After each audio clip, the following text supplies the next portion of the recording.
Aloha, my name is Cindy Yee and I'm a principal at the accounting firm of Acuity LLP in Honolulu, Hawaii. And I'm Ryan Horiuchi, a manager at Acuity LLP. We are very pleased to provide this video to the Diocese of Honolulu, the Roman Catholic Church in the state of Hawaii, demonstrating good stewardship and internal control best practices for offertory cash collections at the parishes. In this video, we'll explain policies and procedures that have been set up to ensure that best practices are followed per the checklist for controlling offertory collections, which was provided to all Hawaii parishes in February 2012, effective as of July 2012.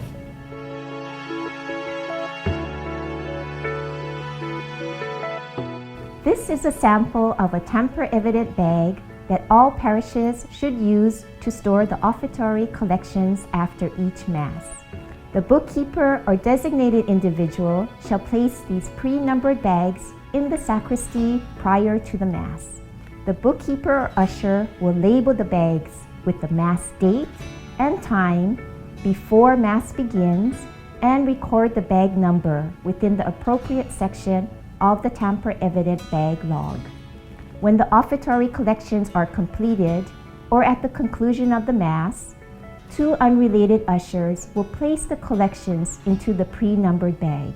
They will remove the top portion of the bag, which has a serial number, remove the paper strip from the adhesive area, fold the flap down, seal and initial the bag.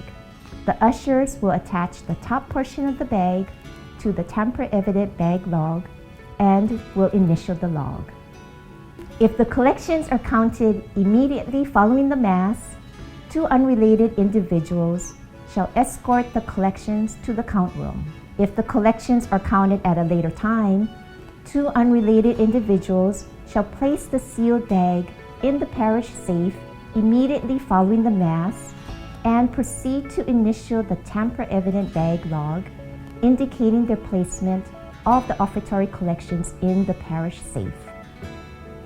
The unused tamper-evident bags should be properly stored in a secured office or location and not accessible by those individuals who have access to the safe.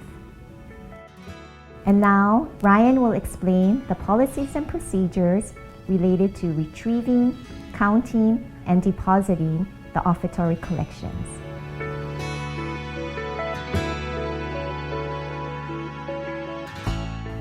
When the collections are ready to be counted, two unrelated individuals on the count team shall retrieve the tamper-evident sealed bags from the parish safe. If the safe requires two individuals to open it, then the keys should be separated so that no one individual has access to the two keys. If the safe requires only one individual to open it, then access should be limited to only the pastor and not to any other individual. The count room should be secured with no other individuals in the count room other than the count team. There should be two unrelated individuals, preferably three, in the count room at all times while counting is taking place. The parish bookkeeper should not be involved in the count process. The count team shall verify the tamper-evident bag number to the tamper-evident bag log prepared by the bookkeeper or designated individual to ensure that the information on the bag and the log agrees. The count team shall examine the bags to ensure the bags are sealed and that they have not been tampered with. Upon opening the bag, the count team shall ensure that every check is restrictively endorsed for deposit only. Checks should not be cashed from the offertory collections. The offertory currency, checks, and coins shall be recounted to verify the count. The offertory collections shall be properly recorded on a collection summary form similar to this one. When the collection summary form is completed and verified, the individual will sign the form. The collections will be placed in a bank deposit bag or tamper-evident bag and deposited immediately by someone other than the parish bookkeeper. If a tamper-evident bag is used, then the individual on the count team will record the bag number, date, and initial the tamper-evident log.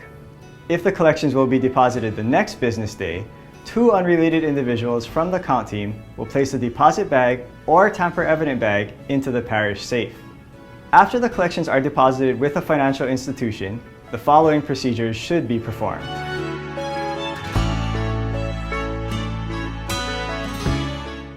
The parish bookkeeper shall reconcile the collection summary form with the validated deposit slips and present them to the pastor for review and acceptance. The pastor shall evidence acceptance on the collection summary form by initialing or signing the form.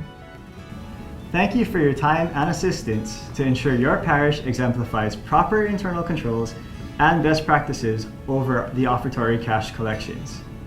On behalf of the partners and staff of Acuity LLP, thank you to the Diocese of Honolulu for this opportunity to assist the parishes in the state of Hawaii. If you have any questions, please feel free to contact the Diocese Finance Office or Acuity LLP.